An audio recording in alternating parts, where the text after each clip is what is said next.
Hey, what is going on, everyone in the XRP community? Hope you guys are having yourselves a fantastic day today, as usual.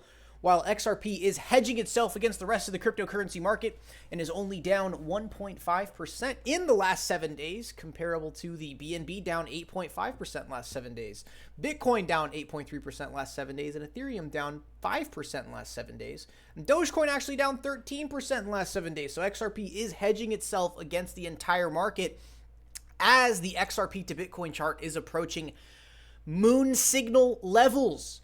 Yes, the 600 to 700 Satoshi value level is historically where XRP always ends up going on a bull run and entering XRP season. Okay? The entire cryptocurrency market has never been so overvalued against the price of XRP. So fellas, we are long overdue, waiting for the inevitable. We have all the perfect macro setups on everything with the XRP USD chart, the XRP to Bitcoin chart, the entire fundamentals of XRP, the current market conditions surrounding XRP. We are just waiting for ignition. Speaking of ignition for XRP price, the Ripple versus SEC lawsuit. We got an update today. All right, this is 4 hours ago. Breaking news. I don't know. Is 4 hours, can you still say breaking news after 4 hours? I don't know. I feel like breaking news is kind of hour old or less. Anyways, we're going to stick with it. Breaking news. Ripple has filed a letter in further support of its April 22nd, 2024 motion to strike new expert materials, and in reply to the SEC's April 29th, 2024 opposition to that motion to strike, which we just, covered a video on April 29th, 2024. So in today's live stream, I went ahead and read the whole thing. Currently, you can go to the Burst Watch 24/7 we have running on the channel, and you can rewind that stream back if you guys do want to see me, read through the entire thing. It's a really big nothing burger. It's basically just this whole thing is about the Fox is summary evidence rather than expert testimony, or that it was timely under the court's scheduling order. Her testimony should be struck. And then, good God, I'm not going to read through this whole thing with you guys on video. Again, it's really a nothing burger. I mean, if you go through the pages, it's just Ripple saying that this Fox is just doing simple math and putting things together. And they make a whole big argument of SEC using wordplay, and that she is actually summary evidence, not expert testimony, and then her testimony should actually be struck. And they go over all the Ripple financial records, the cost of revenue, and blah, blah, blah. It's just another ping pong back and forth. I'm right, you're wrong. No, I'm right, you're wrong. And then the judge has to sit there and make a decision on who is actually the one in the right. So, funnily enough, Jeremy Hogan comes out today and says this. He says, the hardest thing to do on crypto Twitter is say you think the SEC will win a motion, but here goes. I think the SEC will win this motion. And even if the court finds the witness as a, quote, expert, I think instead of striking the witness, it will just allow Ripple to depose her, etc., like it did before. Now, excuse me while I go pray I am wrong, which is not often. So, the actual legendary XRP lawyer, Jeremy Hogan, is saying that he does think the SEC will win this little tiny freaking fraction of the universe part of a case. Because, it's just we freaking won. The SEC comes after Ripple for XRP being a security. It's ruled in the court of law that it's not a security. It was good stuff for us. But it's just we have this remaining litigation that's just still freaking hanging on.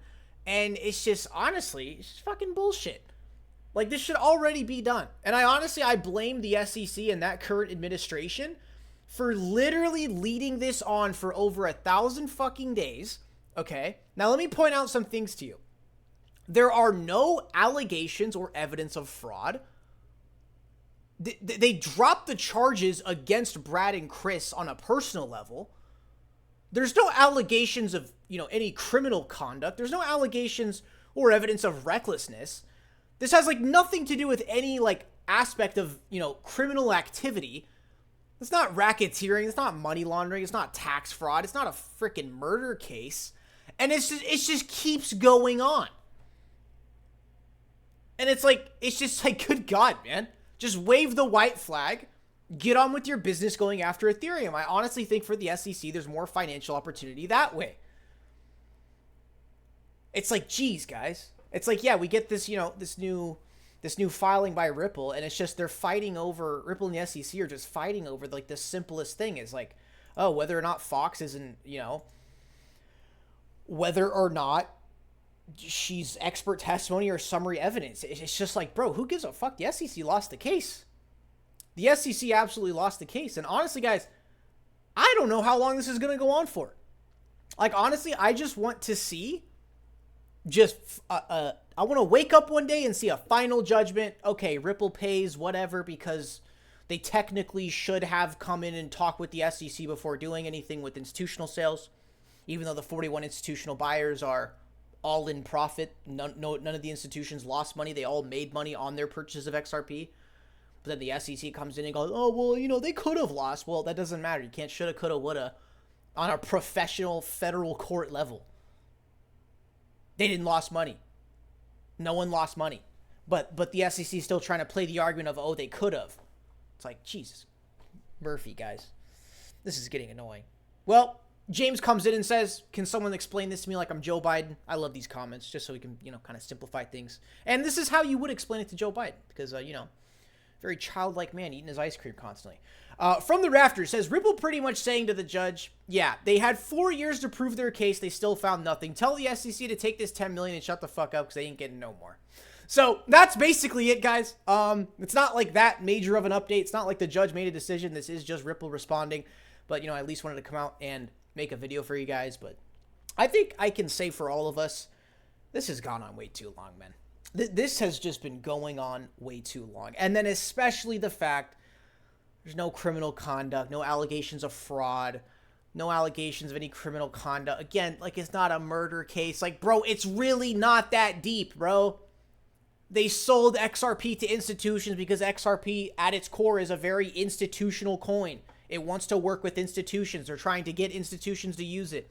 They sell it to 41 institutions, which I'd like to have the names of, by the way, because I'm kind of curious. But it's like they sold XRP to 41 institutions, and they all made money on it. And the SEC is trying to claim foul play or, quote, in their own words, ill-gotten gains. You know what I mean? So it's just like this case is just...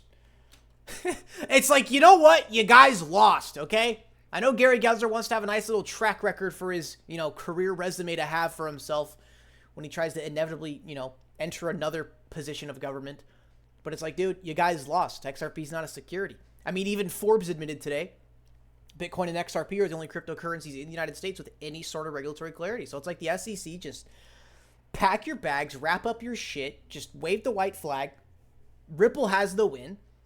Go after the Ethereum Uniswap MetaMask because they are clearly planning a massive, massive campaign. They have been for a while against the Ethereum folk, and they got that whole lawsuit to take care of. So it's like, you know what? Take away these wasteful resources on the Ripple case, which is a company that's very transparent, hasn't done anything wrong. They tell the market what they do. Quarterly XRP market reports, they're very, very publicly transparent about what they are doing. They're an honest company. It's like, you know what? Go after the Ethereum folk that do all the shady shit behind the scenes, all the disguised whales and all the relations of the CCP and the wallet addresses that had connections to exchange hacks that got funneled back to the Ethereum Foundation. And you know what? The fact that the Ethereum Foundation on April 10th, when they were made aware and given a Wells notice by the SEC that SEC was coming after Ethereum, they went ahead and dumped their coins 2 days later and crashed the whole market down. So maybe you honestly, you allocate your resources to that. Okay? Anyways, guys, that's it for the video today. Hope you guys did enjoy. That's the latest update we do have on the case. Again, kind of a little nothing burger, but this is what we have as the latest update. The SEC in denial, still thinking they are going to somehow take even the tiniest win away from this case, when in reality, they lost the case. That's it. God, the funniest part is they want $2 billion. Ha! $2 billion. Keep dreaming, Gary. Good thing it's election year this year. Hopefully get a new administration in this moff. And, yeah, bring the end of the Gary Gensler reign. That would be nice. Really hoping for something good later this year, guys. Get Gary out of office. Reform the SEC. Get the XRP case over with. And let XRP continue its macro cycle. Then get back to price discovery. All right, fellas. That's it for today. Oh, just found out. One more thing. I found out at XRP Las Vegas tomorrow, Brad Garlinghouse will actually be there. Just found that out today. So stay tuned for any video clips or if he leaves us some nuggets. I don't think he's going to make like an announcement or anything, but he could, say a couple of things publicly that we would like to pick apart and potentially look into. Just like when he was on Bloomberg and talking about an XRP ETF suddenly. And then, they partner with Hashkey, which is a big, initiator of Bitcoin Ethereum ETFs over in Hong Kong. So again, stay tuned. See you guys in the next one.